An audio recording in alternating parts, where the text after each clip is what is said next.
Tahun 2050 diprediksi menjadi tahun yang sangat mengerikan oleh para ilmuwan. Ada apa di tahun 2050?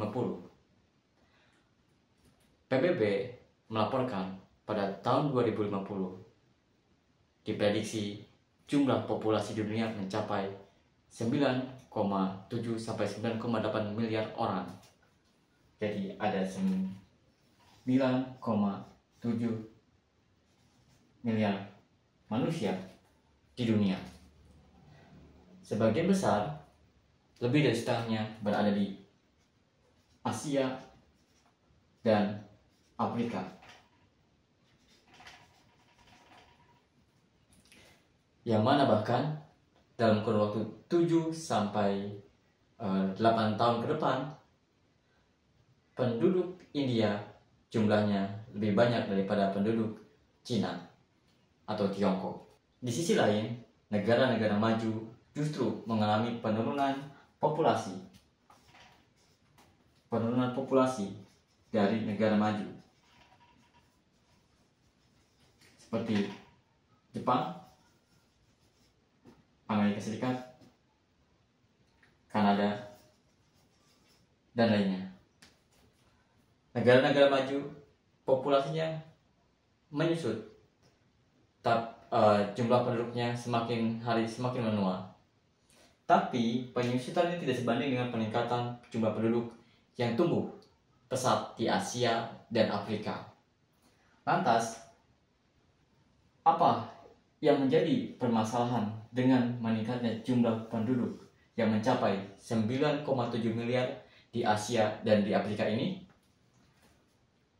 Meningkatnya jumlah penduduk berarti meningkatnya permintaan akan kebutuhan pangan.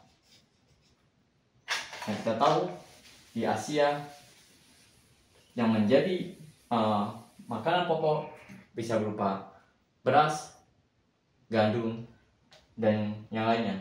Mayoritas beras dan gandum.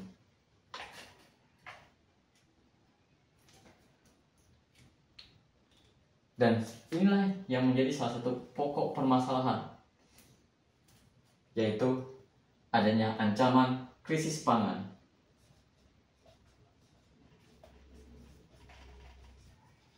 Sehingga di tahun 2050 jumlah populasi dunia mencapai 9,7 miliar, yang menyebabkan tingginya permintaan pangan dan lahirnya ancaman krisis pangan, yang disebabkan juga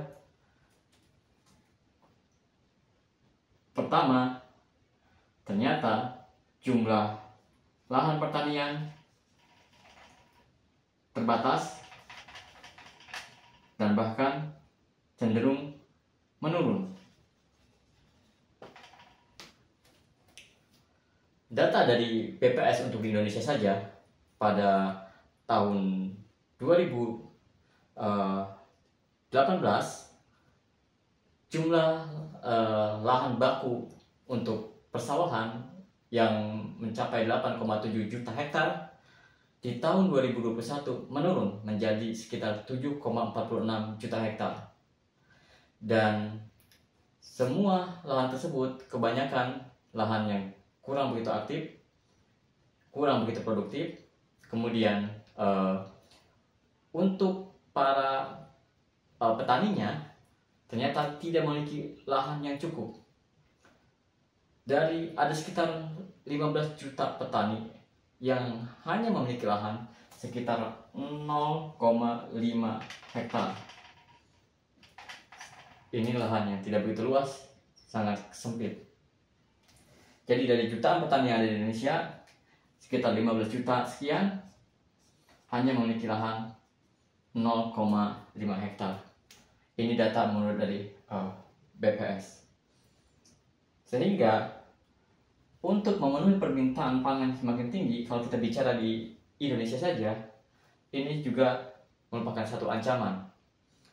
Ancaman kelaparan, ancaman gagal panen, dan ancaman kurangnya terpenuhinya kebutuhan pangan yang ada di Indonesia, khususnya yang terkait makanan pokok seperti beras dan gandum atau padi dan gandum. Kemudian lembaga LPCC juga menyampaikan bahwa adanya ancaman serius terkait perubahan iklim. Saya tambah sini, perubahan iklim. LPCC menyampaikan dan memperkirakan bahwa di tahun 2050 akan banyak perubahan iklim, perubahan cuaca yang ekstrim. Salah satunya adalah curah hujan yang semakin masif. Cuaca ekstrim, badai dan semacamnya akan semakin masif terjadi di tahun 2050. Juga selain itu, IPCC juga melaporkan bahwa bumi akan meningkat suhunya lebih panas dibandingkan atau lebih panas sejak 125.000 tahun yang lalu. Jadi suhu bumi ya, menaik sejak 125 tahun yang lalu.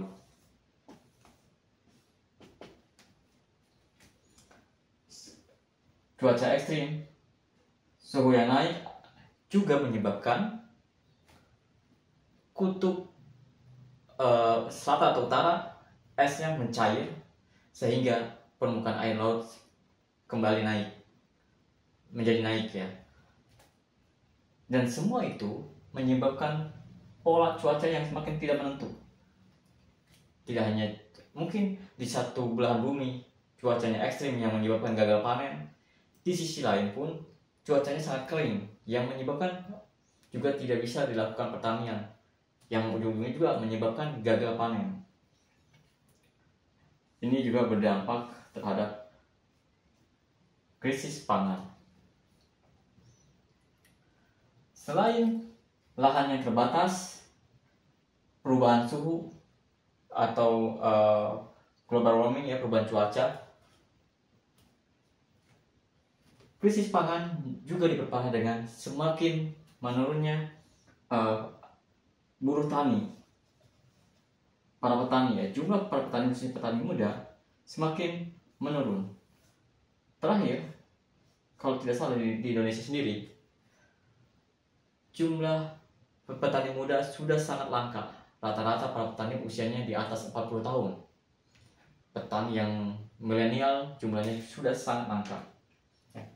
Kenapa? Karena upah buruh tani jauh lebih kecil daripada upah buruh lainnya seperti buruh pabrik, buruh bangunan. Buruh tani upahnya jauh lebih kecil. Inilah realita yang akan kita hadapi di tahun 2050. Bersiaplah, jumlah penduduk bumi akan mencapai 9,7 miliar. Permintaan pangan akan sangat tinggi.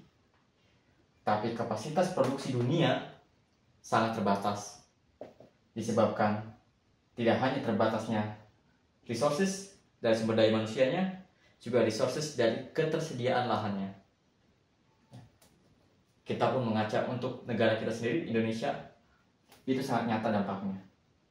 Bukankah dulu kita tidak pernah impor beras, sering swasembada beras, tapi sekarang kita sering impor beras hampir setiap tahun. Dan ditambah, diperparah dengan perubahan cuaca yang ekstrim, global warming.